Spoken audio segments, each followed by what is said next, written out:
উপন্যাসের নাম চোখের বাণী, রবীন্দ্রনাথ ঠাকুর।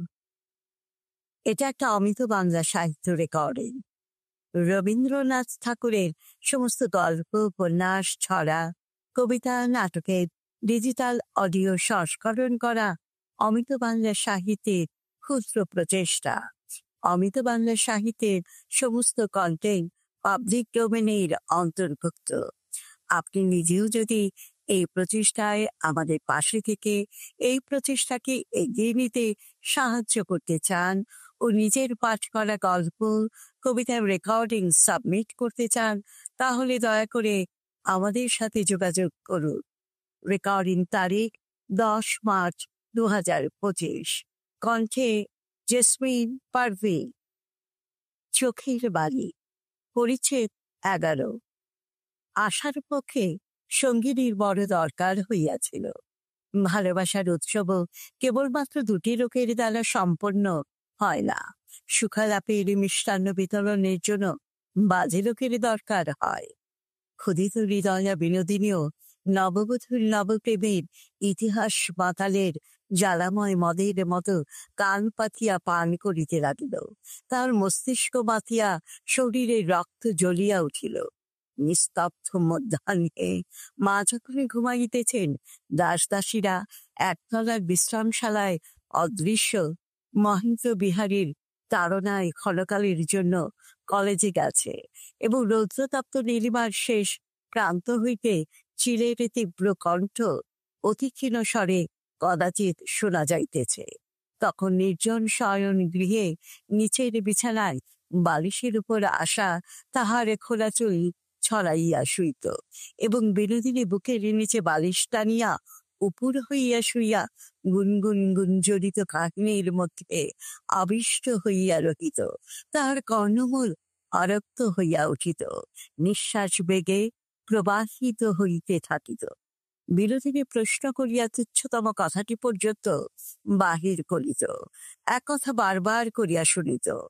ঘটনা নিঃশেষ হইয়া গেলে কল্পনার অবতারণা করিত, কহিত, আচ্ছা ভাই, যদি এমন হইত তো কি হইত, যদি অমন হইত তো কি করিতে? সেই সকল অসম্ভাবিত কল্পনার পথে সুখালোচনাকে সুদীর্ঘ করিয়া টানিয়া লইয়া চলিতে আসারও ভালো লাগিত। বিনোদিনী কহিত, আচ্ছা ভাই চোখের বালি, তোর সঙ্গে যদি বিহারী বাবুর বিবাহ হইত? আশা, না ভাই, ও কথা তুমি বলিও না, ছি ছি, আমার বড় লজ্জা করে। তো তোমার সঙ্গে হইলে বেশ হইত, তোমার সঙ্গেও তো কথা হইয়াছিল। বিনোদিনী, আমার সঙ্গে তো ঢের লোকের ঢের কথা হইয়াছিল, না হইয়াছে বেশ হইয়াছে, আমি যা আছি বেশ আছি। আশা তাহার প্রতিবাদ করে। বিনোদিনীর অবস্থা যে তাহার অবস্থার চেয়ে ভালো, একথা সে কেমন করিয়া স্বীকার করিবে?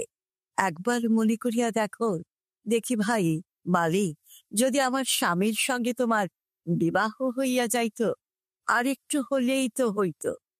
তা তো হইতই, না হইল কেন? আশার এই বিছানা, এই খাট তো একদিন তাহারই জন্য অপেক্ষা করিয়াছিল। বিনোদিনী এই সুসজ্জিত শয়ন ঘরের দিকে চায়, আর সে কথা কিছুতেই ভুলিতে পারে না। এ ঘরে আজ সে অতিথি মাত্র, আজ স্থান পাইয়াছে, কাল আবার উঠিয়া যাইতে হইবে। অপরাহ্নে বিনোদিনী নিজে উদ্যোগী হইয়া অপরূপ নৈপুণ্যের সহিত আশার চুল বাঁধিয়া সাজাইয়া তাহাকে স্বামীর সম্মেলনে পাঠাইয়া দিত। তার কল্পনা যেন অবগুণ্ঠিতা হইয়া এই সজ্জিতা বধূর পশ্চাৎ পশ্চাৎ মুগ্ধ যুবকের অভিসারে জনহীন কক্ষে গমন করিত। আবার এক এক দিন কিছুতেই আশাকে ছাড়িয়া দিত না, বলিত, আর একটু বসই না, তোমার স্বামী তো পালাইতেছেন না, তিনি তো বনের মায়া মৃগ নন, তিনি অঞ্চলের পোষাকরি। এই বলিয়া নানা ছলে ধরিয়া রাখিয়া দেরি করাইবার চেষ্টা করিত। মহেন্দ্র অত্যন্ত রাগ হইয়া বলিত, তোমার সখী যে নড়িবার নাম করেন না, তিনি বাড়ি ফিরিবেন কবে? আশা ব্যগ্র হইয়া বলিত, না, তুমি আমার চোখের বালির উপর রাগ করিও না। তুমি জানো না সে তোমার কথা শুনিতে কত ভালোবাসে, কত যত্ন করিয়া সাজাইয়া আমাকে তোমার কাছে পাঠাইয়া দেয়। রাজলক্ষ্মী আশাকে কাজ করিতে দিতেন না। বিনোদিনী বধূর পক্ষ লইয়া তাহাকে কাজে প্রবৃত্ত করাইল। প্রায় সমস্ত দিনই বিনোদিনীর কাজে আলস্য নাই। সেই সঙ্গে আশাকেও সে আর ছুটি দিতে চায় না।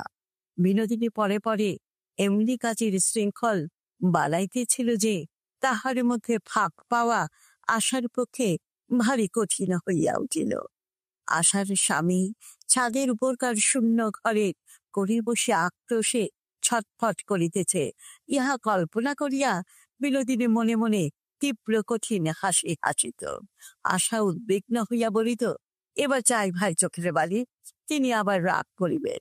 বিনোদিনী তাড়াতাড়ি বলিত, রোসো, এইটুকু শেষ করিয়া যাও, আর বেশি দেরি হইবে না। খানিক বাদে আশা আবার ছটফট করিয়া বলিয়া উঠিত, না ভাই, এবার তিনি সত্য সত্যই রাগ করিবেন, আমাকে ছাড়ো, আমি যাই। বিনোদিনী বলিত, আহা, একটু রাগ করিলই বা, সোহাগের সঙ্গে রাগ না মিশিলে ভালোবাসার স্বাদ থাকে না। তরকারিতে লঙ্কা মরিচের মতো, কিন্তু লঙ্কা মরিচের স্বাদটা যে কি তাহা বিনোদিনী বুঝিতেছিল। কেবল সঙ্গে তাহার তরকারি ছিল না, তাহার শিরায় শিরায় যেন আগুন ধরিয়া গেল। সে যেদিকে চায় তাহারই চোখে যেন স্ফুলিঙ্গ বর্ষণ হইতে থাকে। এমন সুখের ঘর কন্যা, এমন সোহাগের স্বামী, এ ঘরকে যে আমি রাজার রাজত্ব, এ স্বামীকে যে আমি পায়ের দাস করিয়া রাখিতে পারিতাম, তখন কি এ ঘরে এই দশা, এ মানুষের এই ছিড়ি থাকিত?